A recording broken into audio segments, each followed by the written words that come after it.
এই পুরুষ কেন বাইক ভালোবাসে সেটা হয়তো গুগলও ঠিক মতন জানে না। কোনো রকম আর্থিক অবস্থা ওর এই দু চাকার প্রতি ভালোবাসাটা না কোনোদিনও সরাতে পারলো না। কিছু মানুষ বলল ওটা তো সামান্য একটা ইঞ্জিন, কিন্তু ওই ইঞ্জিনের আওয়াজে ওই ছেলেটার যেন সমস্ত কষ্ট কেটে যায়। আর ওর ওই দু চাকার মধ্যেও যেন প্রাণ আছে। মালিককে পিঠে বসিয়ে যখন রাস্তার উপর দিয়েও দৌড়ায়, তখন মালিকের মনের দুঃখ, কষ্ট, জ্বালা, যন্ত্রণা সবকিছু যেন ওর ওই এক্সসের কালো ধোঁয়ার সাথে মালিকের মন থেকেও বার করে দেয়। মানুষ মালিকের সাথে বেইমানি করলেও ওই দু চাকাটা কোনোদিনও মালিকের সাথে বেইমানি করলো না। তাই মালিকও ওকে ভাবে তার শ্রেষ্ঠ বন্ধু।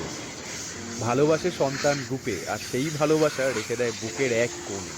বুঝলেন মশাই, ওটা কোনো যন্ত্র নয়, ওটা পুরুষের একটা নিঃস্বার্থ ভালোবাসা।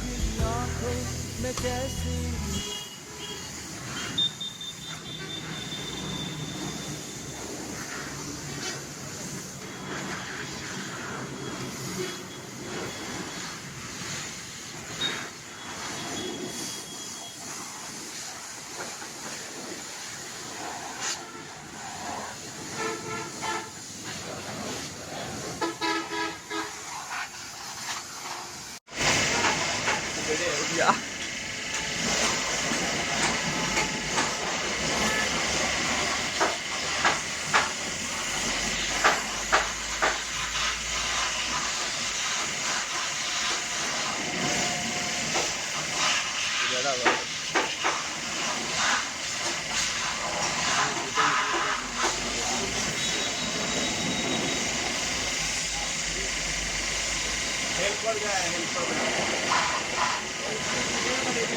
হ্যাঁ টিকটক করে হ্যাঁ বুয়ে সেটা গুলো হই না আর মাছ তাই হই হ্যাঁ দাদা তো না গাছ খাইছে অলরেডি মাছ কোলা কোলা করে